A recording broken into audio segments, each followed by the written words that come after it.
Lo que vamos a hacer ahora es dedicarnos a meditar en la palabra del Señor. Abran sus Biblias en Génesis, por favor, capítulo 1, versículo 1. No creo que se vayan a perder porque es el primer libro de la Biblia, Génesis. Vaya y abra sus Biblias en Génesis, capítulo 1 y el versículo 1. Vamos a leer solo un versículo y lo vamos a leer todos juntos, ¿verdad? ¿Están listos? ¿Ya lo encontró? ¿Todavía lo está buscando? ¿Todavía lo está buscando? Génesis, capítulo 1, versículo 1. 2, 3. En el principio creó Dios los cielos y la tierra. En el principio, Dios. Vamos a orar. Amado Padre, te doy gracias por tu bendita palabra. Sabemos que ella no volverá vacía en nuestros corazones. Bendícela.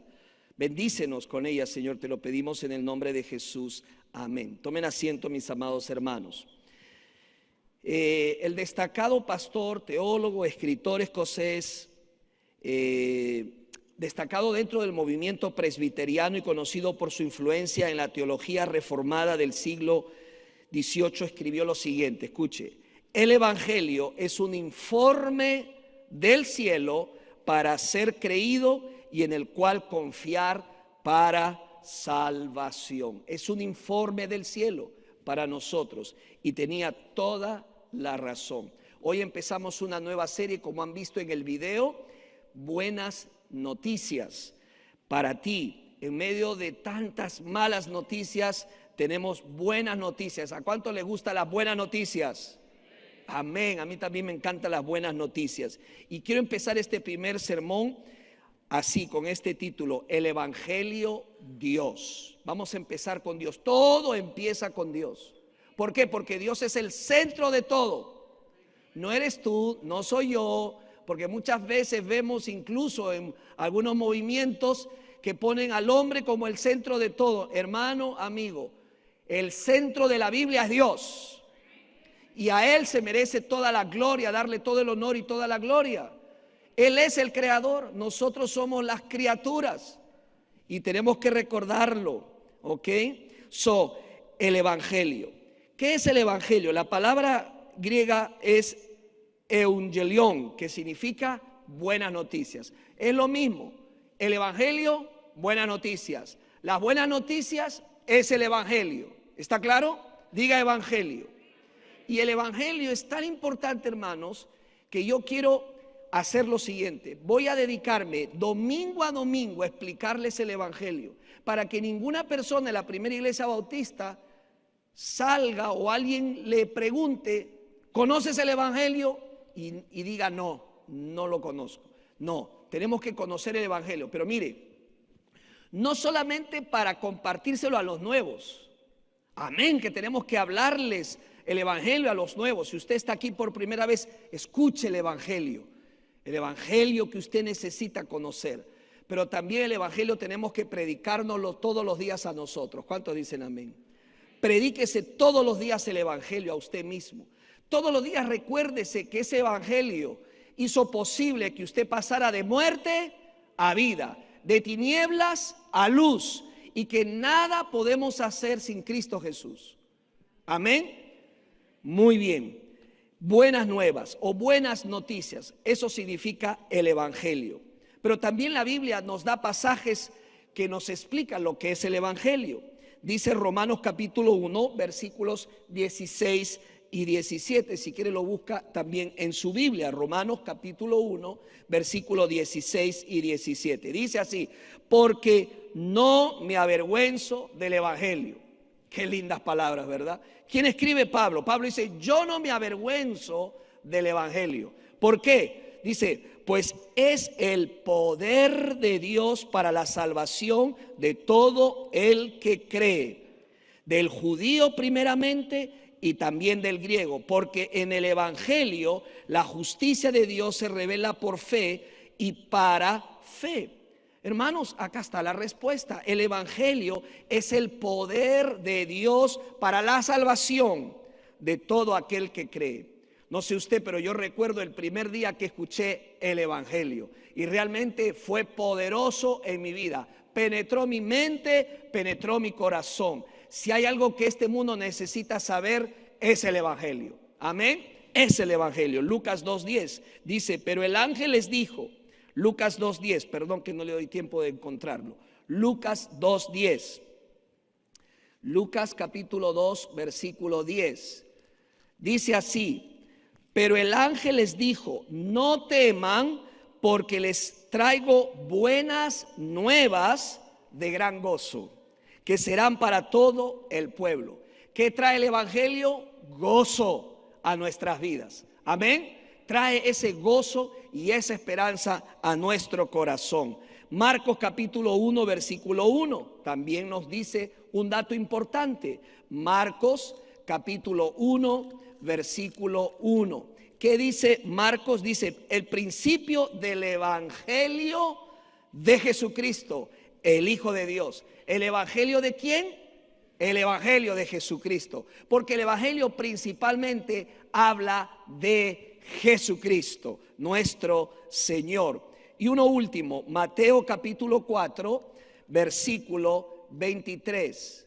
Mateo capítulo 4, versículo 23. Dice así, Jesús recorría todo Galilea enseñando en las sinagogas de ellos, proclamando el evangelio del reino y sanando toda enfermedad y toda dolencia en el pueblo. Qué impactante este versículo. ¿Qué hacía Jesús? Vuelva a mirar su Biblia. Él hacía varias cosas. Número uno, proclamaba el evangelio del reino. Hermanos, Cristo predicaba el evangelio. Cristo compartía el evangelio porque sabía que era sumamente importante. ¿Cómo nosotros no lo vamos a compartir día y noche, noche y día? Por supuesto que sí. Y dice que él proclamaba el evangelio del reino, el evangelio de Cristo, el evangelio del reino. Y este evangelio empieza con Dios, porque todo empieza con Dios, ¿sí o no, hermanos? Porque el evangelio viene de Dios, no viene de nosotros, no viene de la tierra hacia el cielo, sino del cielo a la tierra, del cielo a la tierra. Entonces, en el evangelio primero tenemos que entender quién es Dios. Mire, hay personas que simplemente niegan la existencia de Dios. ¿Sabe lo que dice la Biblia? Son necios, son necios. ¿Por qué? Porque es evidente que hay un Dios que creó todo. Es evidente que existe un Dios. Es un Dios verdadero. Dice el doctor Carson, o dijo el doctor Carson, Dios existe aparte de la creación que Él hizo. Está por encima del espacio y del tiempo. No depende de su creación. Él es autoexistente absoluto. Qué importantes palabras. Dios ha creado todo, pero Dios existe aparte de su creación. ¿Qué significa eso? Que aunque Dios creó todo, Él está por sobre su creación. Hay personas que dicen, oh, en el árbol está Dios, en el mar está Dios. No, Dios está por encima de su creación. Hay que adorarlo a Él directamente. Su creación revela a Dios. Nos habla de un Dios que hizo todo lo que nosotros podemos observar. Dice que está por encima del espacio y del tiempo. No depende de su creación. Él es autoexistente, dice este autor muy conocido. ¿Eso qué significa? Que el evangelio comienza con Dios, no con el hombre. Dios llega al hombre. Dios viene a nosotros. Dios nos busca a nosotros, ¿ok? No empieza con la necesidad humana, sino con la realidad de un Dios soberano, eterno y perfecto. Ese Dios se ha revelado. ¿Cuántos lo creen? Es un Dios que se revela, es un Dios que se hace conocer. Otra cosa es que nosotros querramos ocultarnos de Él, pero hay evidencias suficientes y es un Dios que se comunica, es un Dios que le interesa que nosotros sepamos de Él. ¿Qué nos dice la palabra acerca de Dios? Número uno, Dios es eterno. Amén. Diga eterno. ¿Qué significa eterno? Que siempre ha existido. ¿Qué dice el Salmo 91? Salmo capítulo 90, versículo 2, perdón, Salmo 92.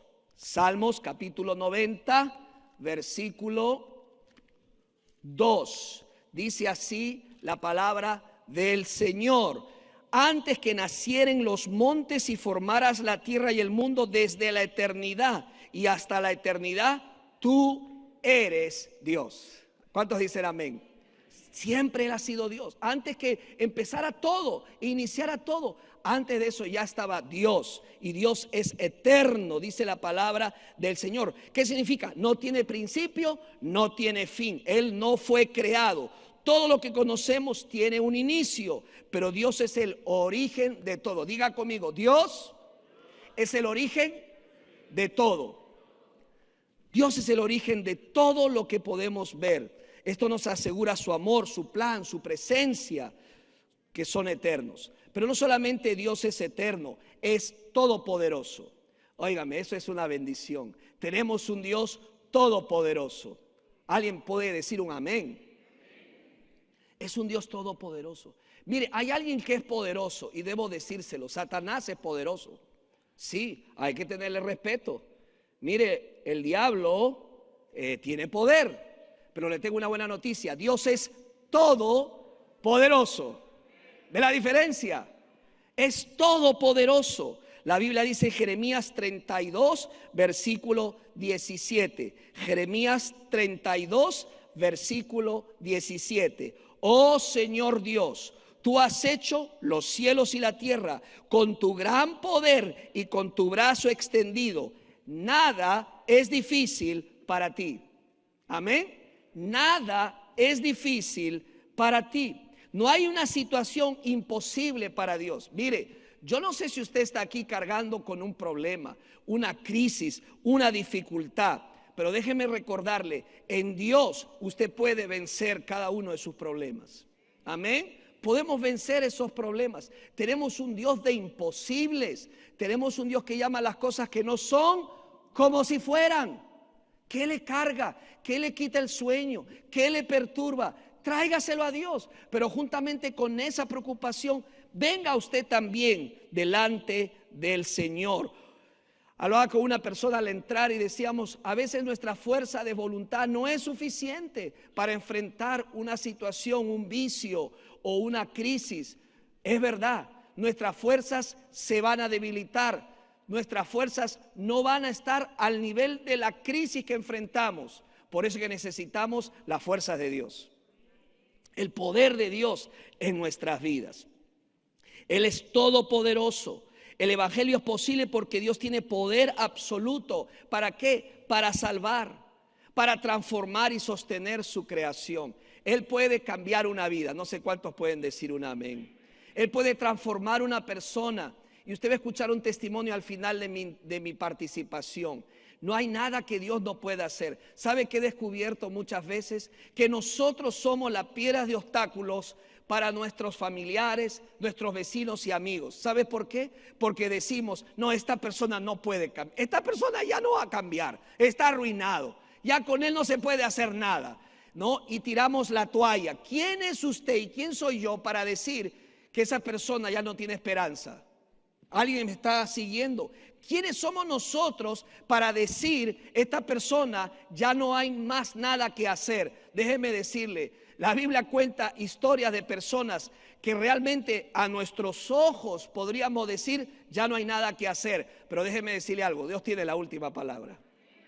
Y Dios puede transformar una vida. Y lo hemos visto con nuestros propios ojos. Es más, si yo pidiera que alguno de ustedes levantara su mano, le preguntara quién de aquí Dios ha cambiado su vida, le aseguro que más de uno se pondría de pie. Alguien puede decir yo, amén, aleluya. Si lo hizo con usted, lo puede hacer con ese familiar que usted piensa que no puede Dios cambiar. Nada es imposible para Dios. Él es todopoderoso. Él puede salvar una persona. Él puede cambiar un corazón de piedra en un corazón de carne. Él lo puede hacer. Él lo puede hacer. Y lo mejor que podemos hacer nosotros es creerlo y unirnos a Él y no perder la esperanza. Hay una madre aquí que dice, mi hijo ya no tiene esperanza. Hay un hermano que está aquí que dice, mi familiar ya no tiene esperanza. Ya está todo perdido. No se dé por vencido. Dios todavía es el Dios que hace milagros. Amén. Dios todavía puede resucitar vidas, puede resucitar matrimonios. Pero hay que rendirnos completamente a Él y decirle: yo no puedo, Señor, pero tú sí, haz la obra en mí. Él es todopoderoso. Nuestro Dios también es omnipresente, omnipresente. Quizás es la primera vez que usted escucha esta palabra. ¿Qué significa omnipresente? Está en todo lugar.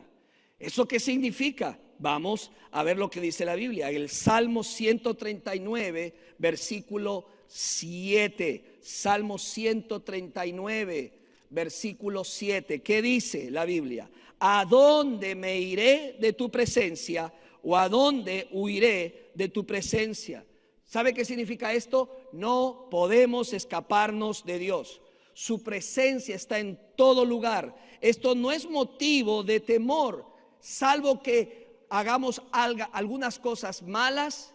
Y hoy nos dimos cuenta que Dios estaba mirando lo que nosotros estuvimos haciendo en secreto y en privado, aún con el cuarto cerrado.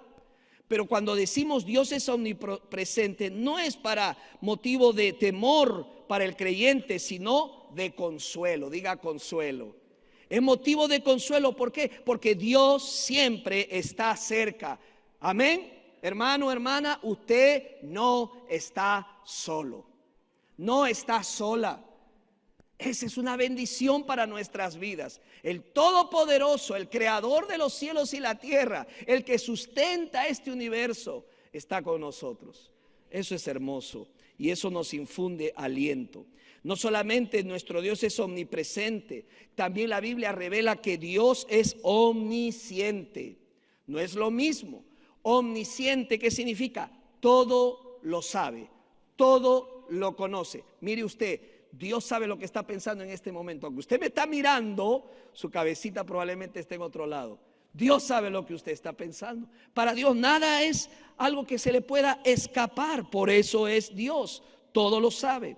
Vamos a nuestras Biblias, a Romanos capítulo 11, versículos 33 y 34. Romanos capítulo 11, versículos 33 y 34. Dice así la palabra de nuestro Señor: oh profundidad de las riquezas, de la sabiduría y del conocimiento de Dios, cuán insondables son sus juicios e inescrutables sus caminos. Dios conoce todo, conoce tu pasado, conoce tu presente, conoce tu futuro. Él conoce tus pensamientos, Él conoce tus luchas, Él conoce tus necesidades. El Evangelio nos invita a confiar en su sabiduría perfecta.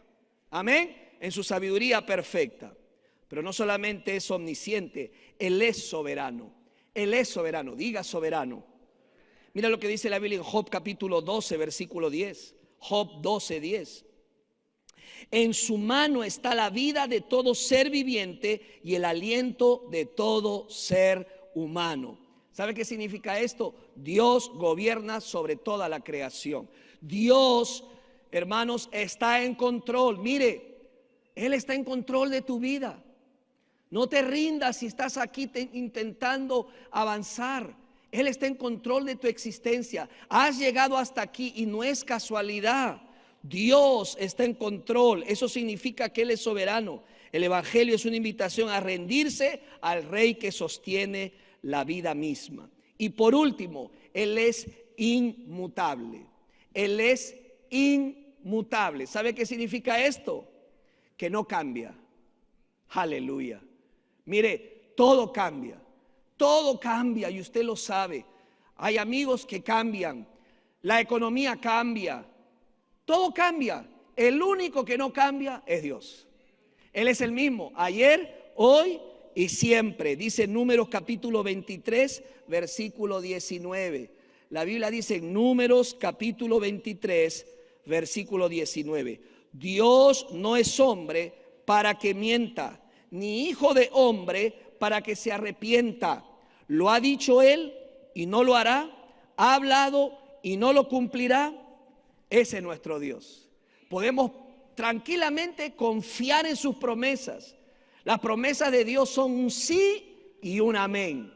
Él las va a cumplir. Dios no cambia de opinión, no varía como los hombres. Nosotros cambiamos, nosotros siempre a veces estamos prometiendo algo y no lo cumplimos. Dios no es así. Sus promesas son seguras. El evangelio es firme porque Dios es fiel e inmutable. Yo puedo tener la seguridad que si Dios dice que me va a salvar, Él me va a salvar. ¿Alguien pueden decir amén? Si Dios dice que me va a dar poder para vencer mis crisis, me va a dar poder para vencer mis crisis. Si Él dice que me va a dar paz aún en medio de la tormenta, me va a dar paz en medio de la tormenta. Ese es nuestro Dios. Alabado sea el nombre de nuestro Dios.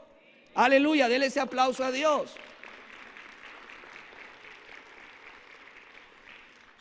Estas son las buenas noticias. Hay un Dios, un único Dios, que inicia todo, que nos busca, que nos ama. El evangelio comienza con esta verdad fundamental: Dios existe. Tú no puedes ignorarlo. Tú no puedes ir por la vida pensando que Él no existe. Puedes hacerlo, pero tarde o temprano tendrás que dar cuentas y tendrás que estar frente a Dios. No es un Dios cualquiera, sino un Dios creador, un Dios santo, un Dios soberano y un Dios amoroso. Aleluya. No somos frutos del azar, fuimos creados por un propósito divino. Déjeme decirle algo, usted no está aquí por casualidad, no es un accidente, Dios lo creó con un propósito. Y aunque su vida esté turbia, aunque su vida esté en una situación en que usted no ve hacia adelante o lo que ve es un panorama oscuro, Dios le dice: ven a mí, pecador, yo me encargaré de ti, entrégate a mí, ríndete por completo a mí y yo haré de ti cosas que jamás te has imaginado. ¿Cuántos pueden decir un amén? Que Dios ha hecho en nuestras vidas también. Él nos hizo para adorarle, Él nos hizo para servirle, Él nos hizo para expresarle alabanza y para vivir para su gloria. Dios es el creador, nosotros las criaturas. Estamos creados para rendirle gloria y honra a Dios y servirle. Tenemos un propósito bien grande para nuestras vidas. Tenemos un plan que Dios tiene muy grande para nuestras vidas. Por eso estamos en esta tierra. Dice la Biblia en Hechos 17, 24 al 27. En esta versión Reina Valera contemporánea. Hechos 17, 24 al 27. El Dios que hizo el mundo, pues Él es quien da vida y aliento a todos y a todo. Y de un solo hombre hizo a todo el género humano a fin de que busquen a Dios y puedan encontrarlo. Hermano, amigo, Él nos ama y nos ama con amor eterno. Nos ha creado y aunque le hemos dado las espaldas, su amor nos persigue. Y por eso el evangelio es tan importante de escucharlo y de compartirlo, ya que es el medio divinamente escogido para la salvación de los pecadores. Por lo tanto, es llamado el evangelio de vuestra salvación. ¿Puede repetir conmigo? El evangelio de vuestra salvación. Una vez más, el evangelio de vuestra salvación. Déjeme decirle algo. Su familia necesita por sobre todas las cosas el evangelio. Su cónyuge por sobre todas las cosas necesita escuchar el evangelio. Sus hijos por sobre todas las cosas necesita escuchar el evangelio. Esta sociedad necesita escuchar el evangelio. El mundo necesita escuchar el glorioso evangelio de Jesucristo, que es para salvación. ¿Cómo lo sé? Efesios capítulo 1, versículo 13. Efesios capítulo 1, versículo 13. ¿Qué dice este pasaje tan importante en las Escrituras? Dice así, vaya conmigo a su Biblia si desea. Dice: en Él también ustedes, después de escuchar el mensaje de la verdad, sígame que este es bien importante, el evangelio de su salvación, y habiendo ¿qué? Creído, fueron sellados en Él, ¿con qué? Con el Espíritu Santo de la promesa. Yo tengo que detenerme en este pasaje que es sumamente importante. Mira conmigo otra vez el texto, dice: en Él también ustedes, después, no dice antes. ¿Qué dice? ¿Qué es después?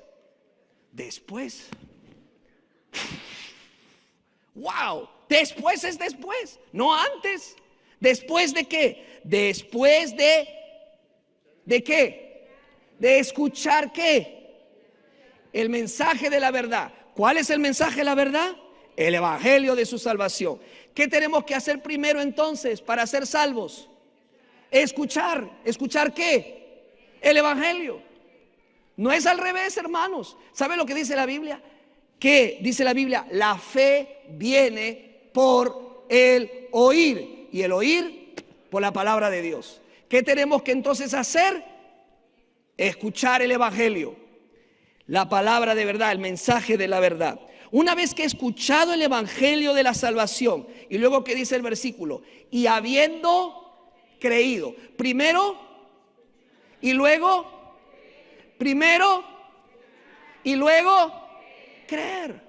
Ese es el orden bíblico, hermano, hermana. No puedo creer en algo que no sé. ¿Cuántos me siguen? Primero tengo que conocer el evangelio. Es sumamente importante. Una vez que escuche el evangelio de salvación, entonces en base a ese evangelio creo. ¿Qué es creer? Poner mi fe en Jesucristo y aceptarlo como mi Señor y Salvador personal. Entregarme por completo, diga por completo. No de a poquitos, una entrega total, si no, no funciona. Tengo que entregarme por completo al Señor. Y dice la Biblia, entonces fueron ¿qué? Fueron ¿qué? Sellados, no antes, sino después de escuchar y creer, fueron sellados. ¿Sellados con qué? Con el Espíritu Santo de Dios. ¿Cuántos dicen amén? Él te sella con su Espíritu Santo. En otra parte de la Biblia dice que ese sello son las arras, el adelanto de lo que viene. Como tú a veces haces o has hecho, compras una casa y te piden un adelanto. Tú das ese adelanto y ya la casa es tuya. Ya viene. Porque ya cumplí con él adelanto. ¿Sabe lo que dice Dios en su palabra? Ya nos ha dado el adelanto. ¿Cuál es ese adelanto? El Espíritu Santo de Dios. ¿Y cómo lo ha hecho? Nos ha sellado. Ahora, déjeme decirle algo. Dios no se anda con bromas ni con juegos en el que nos pone un sello y nos quita el sello y luego nos portamos más o menos mejor, entonces nos vuelve a sellar. La Biblia no enseña el resellado, hermanos. Sellados una vez y para siempre. ¿Cuántos dicen aleluya? Gloria a Dios. Recibimos el Espíritu Santo y ese Espíritu Santo empieza a hacer un cambio, una transformación en nuestras vidas. Pero tenemos que rendirnos completamente a Él. Yo no sé si le he contado esta historia. Mi esposa siempre me dice, ya la contaste. Esa es la ventaja de la esposa del pastor, ¿verdad? Que siempre uno le dice lo que hace y no hace. Yo no sé si le he contado ya. En la casa me lo confirmas. Pero un misionero fue a una aldea. Ya sé que me vas a decir, ya lo contaste. Y predicó el evangelio, hermanos. Y alguien de allí, uno de ellos captó. Y al final en el llamado, el misionero tenía un altar. Y él pasa adelante y dice, yo entregar flechas a Jesús, y las deja en el altar. Y se regresa. Y el misionero dice, no es suficiente, tienes que entregarle todo a Cristo. Y él se arranca los cabezas, se saca el chaleco, ¿verdad? Viene al altar, yo entregar chaleco a Cristo. Y ya, dice, se regresa y dice, no es suficiente. El misionero insiste, tienes que entregarle todo a Cristo. El hombre se empieza a mirar, se saca las hojas, las sandalias, ¡pum!, las pone en el altar y dice, yo entregar sandalias a Cristo. Y el misionero dice, no, tienes que entregarle todo a Cristo. Ya el hombre es casi desnudo, ya no sabe qué sacarse. Se le ocurre hacer algo. Va hacia adelante, se sienta en el altar y dice, yo entregar todo a Cristo. Eso es lo que tenemos que hacer. Entregarle toda tu vida a Cristo. al Rey de Reyes y al Señor de Señores. Creer es entregar toda la rienda de tu vida a Dios. Despreciar el Evangelio entonces es despreciar el único medio de salvación. Espero que tú hoy no lo hagas, no lo hagas. Y te puedo compartir, y quiero que escuches el testimonio de uno de nuestros hermanos que conoció a Dios, y estoy seguro que no cambiaría por nada en este mundo el que haya conocido a Dios. Voy a invitar a nuestro hermano Spencer Donaldson que pase aquí adelante. Vamos a dar un fuerte aplauso. Y ahí está el micrófono. Él nos va a compartir su testimonio de vida y cómo conoció a Dios.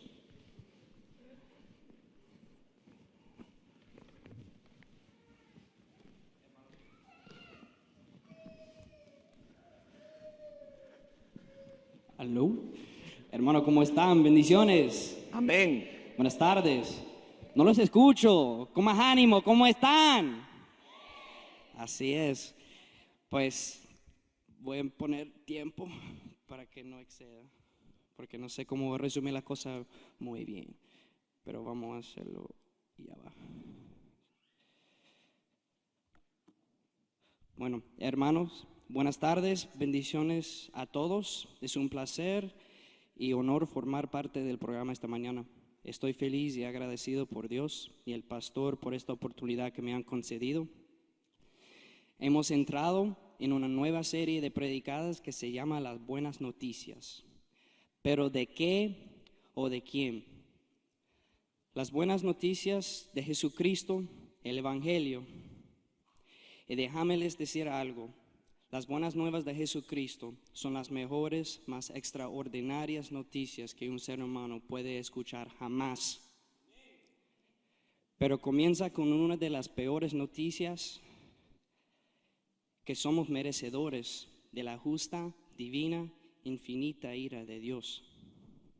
Yo vengo aquí, hermanos, a compartir con todos un testimonio, no de lo que he logrado ni superado en mi vida, sino de cuán grande es la gracia de Dios para con un pecador como yo, y de cómo Cristo me cambió la vida y hasta el día de hoy, hermanos, me sigue transformando.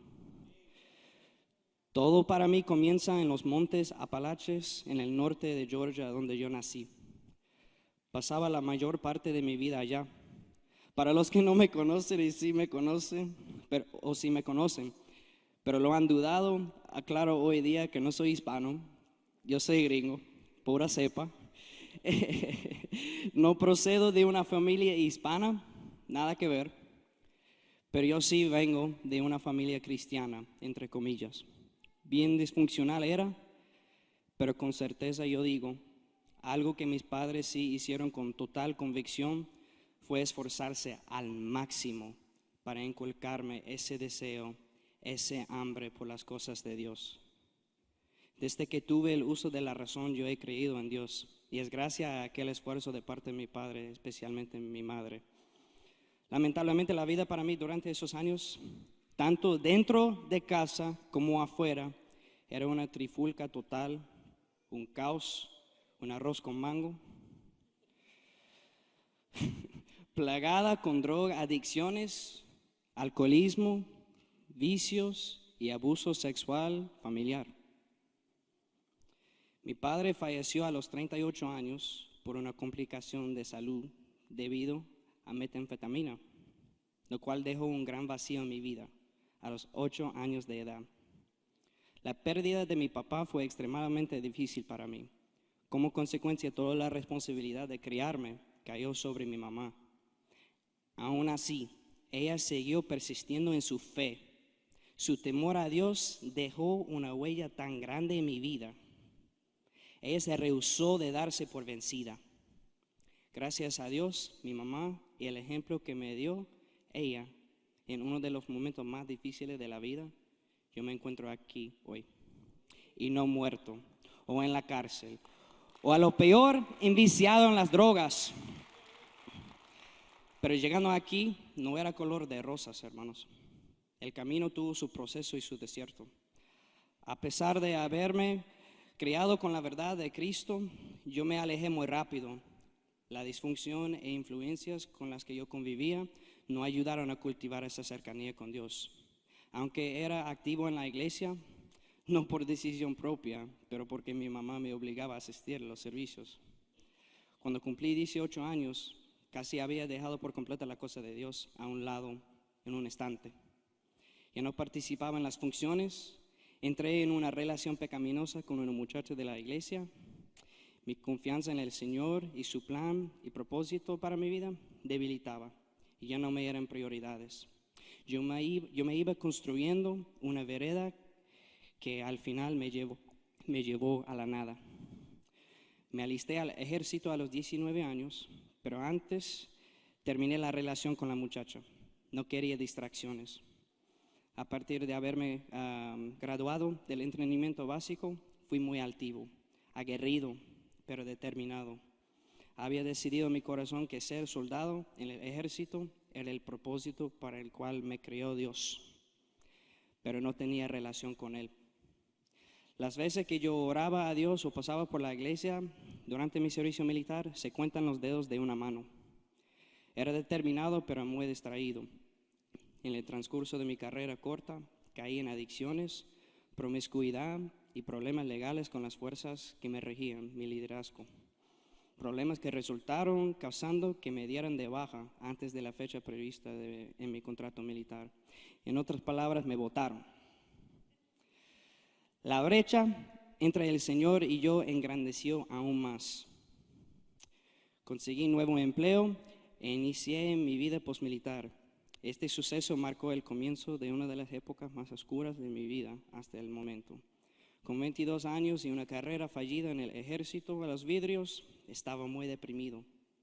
Andaba buscando propósito en todos los lugares equivocados. En todos estos momentos, pese a la desorden y depresión, se veían los destellos de la gracia de Dios obrando su plan perfecto en mi vida.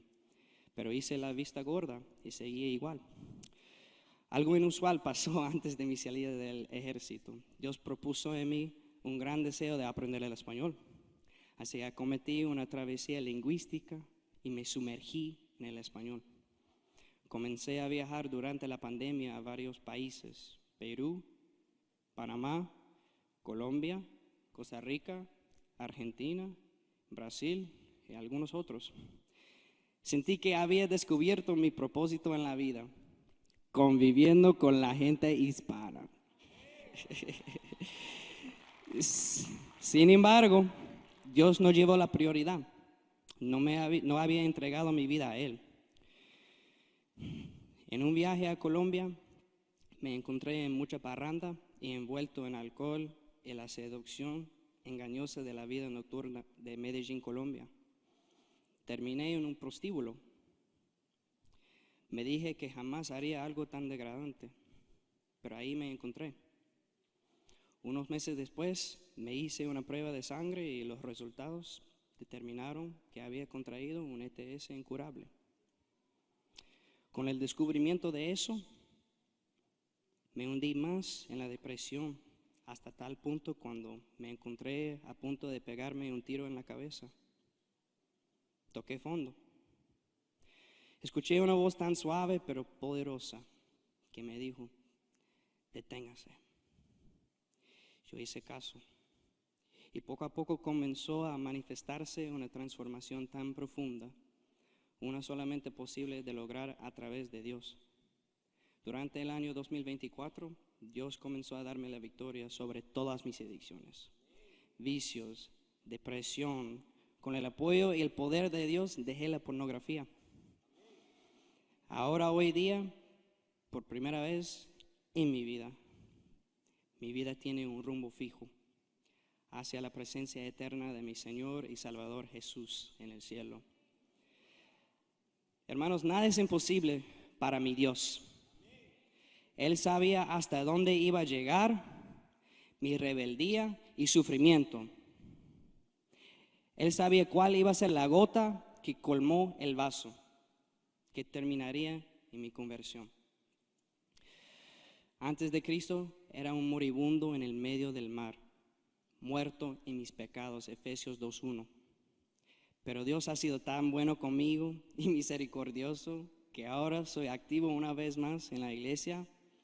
Estoy estudiando en el seminario, guiado por el amado siervo de Dios, Pastor Luigi.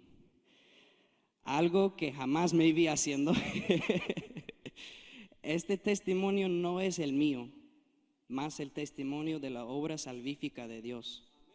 Y cómo a pesar de mi pecado y que era merecedor de obtener la muerte eterna, Jesús me reconcilió con el Padre una vez para siempre.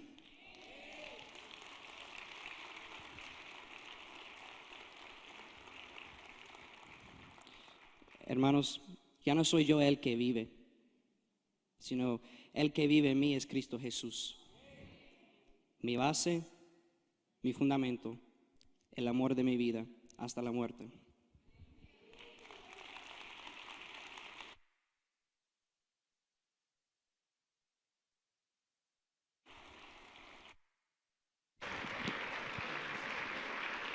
Wow.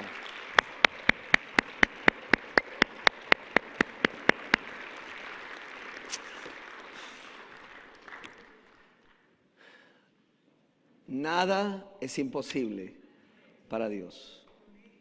Lo mismo que hizo con nuestro hermano Spencer, lo mismo que hizo en mi vida, Dios lo puede hacer en tu vida. Entrégate a Él. Ríndete por completo a Jesús. Yo voy a hacer una oración y luego voy a hacer una invitación a que pases adelante al altar y le digas: Señor, aún con todo y mis problemas, mis vicios, mis circunstancias, mis errores y fracasos, ayúdame, Señor. Me entrego a ti con todo mi corazón. Me rindo a ti por completo. Sálvame, Señor. Creo en ti de todo corazón. Vamos a orar. Amado Señor y Padre, gracias por tu palabra. Gracias, Señor, por ti, nuestro buen Dios, porque el Evangelio empieza contigo y termina contigo. Porque nos has mirado con ojos de misericordia y nos has alcanzado con tu gracia. Señor, te pido que tu Evangelio, tu palabra no vuelva vacía, como ella misma dice, y toques aquel corazón sediento de ti, Señor. Mientras que estamos orando, amigo, amiga, hoy es día de salvación. Rinde tu vida a Jesucristo. Pastor, ¿qué tengo que hacer? Número 1, arrepiéntete. Sin arrepentimiento no verás a Dios. Arrepiéntete de todo corazón por los pecados que cometiste, que lo llevó a Cristo a morir en la cruz. Y 2, cree en Jesucristo. Creer en Jesucristo, creer en Él y en lo que Él hizo por ti en la cruz, para que tú no tengas que crucificarte. Él se crucificó por ti, porque te ama y porque quiere salvar tu alma. Si ese es tu deseo de entregar tu vida a Cristo, de arrepentirte y creer en Jesucristo, quiero darte una oportunidad. Tenemos que terminar, no sin antes hacer esta invitación. Ven a Jesús. Deja tu banca ahí donde estás, tal y como estás. Ven al altar. Podemos orar por tu vida. Vamos a hacer algo, vamos a ponernos de pie, hermanos, y vamos a orar. Y si hay alguien que se empiece a mover en su banca, déjelo del espacio para que venga al altar. Estamos esperando por ti, amigo, amiga. Entrega tu vida a Jesús. No importa tu edad, no importa quién eres tú. Si tú nunca antes lo has confesado públicamente delante de la gente, déjeme decirte algo: Jesús no tiene discípulos secretos. Tienes que reconocerlo públicamente. Y dice la Biblia que al final Él no se avergonzará de ti. Pero si tú te avergüenzas de ti y no pasas adelante, no esperes que Él igualmente se avergüence delante de su Padre, porque tú lo rechazaste. Ven al altar. Voy a esperarte unos minutos. Entrégate a Jesús.